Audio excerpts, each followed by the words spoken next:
Donc pour connaître un certain nombre de gens qui travaillent dans les plus grands labos d'IA et pour avoir été en contact avec ceux qui sont partis de OpenAI parce qu'ils ont été terrifiés, en fait, ces gens sont en train d'essayer de créer, enfin ils y croient vraiment eux-mêmes, qu'ils vont créer une technologie surpuissante qui va permettre de résoudre tous les problèmes du monde.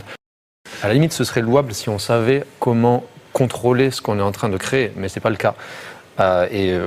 J'en veux pour preuve que DeepMind, quand cette compagnie a été fondée autour de 2011, leur slogan c'était on va résoudre l'intelligence et on va utiliser ça pour résoudre tous les problèmes du monde. Depuis, on s'est lancé dans une technologie, les réseaux de neurones profonds, qui a une particularité, c'est que ça n'a rien à voir avec la programmation classique. Donc, pour comprendre un petit peu la programmation classique, c'est une série d'instructions qu'une machine suit à la lettre. Là, on ne fait plus du tout ça. On est en train de faire une espèce de modélisation simplifiée du cerveau humain avec une espèce de gros cerveau artificiel. On lui balance des données et ce cerveau se comporte à peu près de la façon dont on espère, mais on n'a aucune garantie que ce soit le cas. Et on crée comme ça une machine qui est de plus en plus compétente. Alors, je préfère parler de compétence que d'intelligence parce que intelligence, ça divise beaucoup trop les gens. Et on croise les doigts, on espère que ça va continuer à se comporter de la façon dont on le veut. Est-ce que ces modèles raisonnent vraiment ? Ce qu'il faut vraiment comprendre, c'est qu'en fait, on n'en sait rien.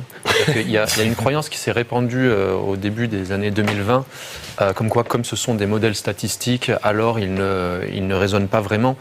La réalité, c'est qu'on ne sait pas, on ne comprend pas suffisamment bien le fonctionnement du cerveau humain pour avoir une forte certitude, pour pouvoir dire des choses comme ça. Au final, ces arguments peuvent être appliqués sur le cerveau humain et on ne pourrait pas les falsifier parce qu'on ne connaît pas assez bien son fonctionnement. Donc il faut faire très attention à ça. Et en plus, je dirais que peu importe, parce que si on crée une machine qui imite l'humain à la perfection, alors cette machine est exactement aussi compétente et aussi dangereuse qu'un humain.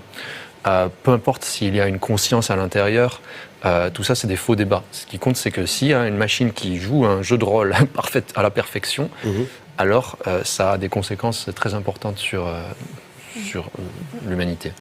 Nous, on se base en fait sur environ une décennie de recherche en sécurité de l'IA qui montre en fait l'existence de risques catastrophiques dans tous les sens, qui vont de biais de manipulation de l'information, en passant par des cyberattaques catastrophiques, des risques sur la biosécurité. Alors ça ne peut pas paraître évident à tout le monde, mais en fait, les IA de nos jours sont capables de créer des agents pathogènes mortels.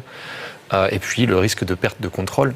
Et c'est là où je pense que je m'oppose un petit peu à cette qualification d'outil, parce que, et je ne vous accuse pas de